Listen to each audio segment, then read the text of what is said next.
Sir अनर्थ हो गया सर। मैंने सारा हिसाब किताब करके देख लिया, अपनी पूरी रेलवे बहुत भारी घाटे में डूब रही है। जल्दी कुछ करना होगा, नहीं तो सब बंद हो जाएगा।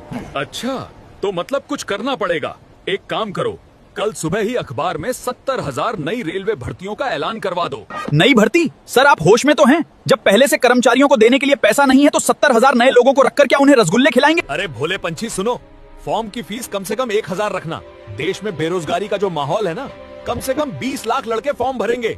अब जरा हिसाब लगाओ, 20 लाख गुना 1,000 कितना होता है? मुझे तो नहीं पता, लेकिन शायद बहुत होता है। सर आपका आइडिया तो एकदम शानदार निकला। एग्जाम भी शांति से हो गया और पैसा भी इकट्ठा हो गया। लेकिन सर अब एक नई समस्या खड़ी हो गई है। ये जो 70,000 लोग पास हुए हैं, इन्हें नौकरी कैसे देंगे? इनकी महीने की सैलरी का खर्च इतना ज्यादा हो रहा है कि अपना घाटा कम होने के बजाय। मेरे भोले कद्दू, तुमसे किसने कह दिया कि हमें सच में नौकरियां देनी है? तो कल सुबह सारे न्यूज चैनलों और सोशल मीडिया पर बस एक ही खबर फैलवा दो कि पेपर लीक हो गया था, एग्जाम रद्द, बात खत्म, पैसा हजम।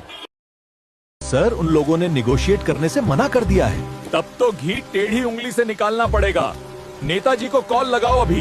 सर नेताजी को सब बता दिया है। बढ़िया, अब नेताजी ने जैसा बताया है वैसा ही करो और मैं 1-2 दिन में ये केस को क्लोज कर दूंगा। मास्टर जी पुलिस आई थी और गोभी की बॉडी को वो लोग ले गए। मजाक समझ के रखा है क्या इन पुलिस वालों ने? अभी देखता हूँ इन लोगों को। सुनिए ऑफिसर, ये क्या जबरदस्ती है और कहाँ है गोभी की बॉडी? हम लोगों ने अंतिम क्रिया कर दी है बड़े साहब के हुक्म से। अब पोस्टमार्टम रिपोर्ट लो और निकलो तुम दोनों, वरना बेटी के साथ साथ बाप भी जाएगा। पापा जैसा कि आपने बताया, ये सब उन लोगों ने जानबूझकर किया है, एविडेंस छुपाने के लिए। फिर भी हम लोग केस कोर्ट तक लेके जाएंगे, चाहे कुछ भी हो। सर ये लोग तो मान ही नहीं रहे, लगता है ये लोग कोर्ट तक चले जाएंगे। ये मुमकिन ही नहीं है, ये सारे अनपढ़ गंवार लोग हैं, कोर्ट इनके बस की बात नहीं है। नहीं सर, वो जो मास्टर है उन लोगों के साथ उसका बेटा वकील है। तो ये बात है, तभी मैं सोचूं ये आदिवासी लोगों की इतनी हिम्मत कैसे हो गई। तब तो पहले इस मास्टर का कुछ करना पड़ेगा। तुम नेताजी के लड़कों को बता दो क्या करना है, वो लोग मास्टर को संभाल लेंगे। आप चिंता ना करें, मेरा बेटा गया है, वो कुछ न कुछ जुगाड़ करके लाएगा। मास्टर जी जल्दी चलिए, आपके घर में आग लग गई है, पूरा घर जल रहा है, जल्दी चलिए आप। घर जल रहा है, जल्दी चलिए आप। क्या गोभी का केस कोर्ट तक जा पाएगा? क्या उसे जस्टिस मिल पाएगा? अगर आप आगे भी देखना चाहते हैं तो कमेंट में पार्ट 4 जरूर लिखें।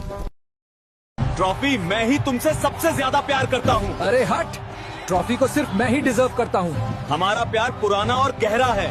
बस करो तुम दोनों, मुझे प्यार के वादे नहीं सक्सेस चाहिए। जो भी 5 साल बाद वर्ल्ड चैंपियन बनकर आएगा मैं उसी से शादी करूंगी। ठीक है ट्रॉफी, हम जा रहे हैं और 5 साल बाद मिलते हैं। ट्रॉफी मैं वापस आ गया, देखो मैं चैंपियन बन गया। अब हमारी शादी की तैयारी करो। आरसीबी मैं तुम्हें कुछ बताना चाहती हूँ। दरअसल बात ये है कि मम्मी चलो ना घर, मुझे भूख लगी है। चलो ना मम्मी जल्दी।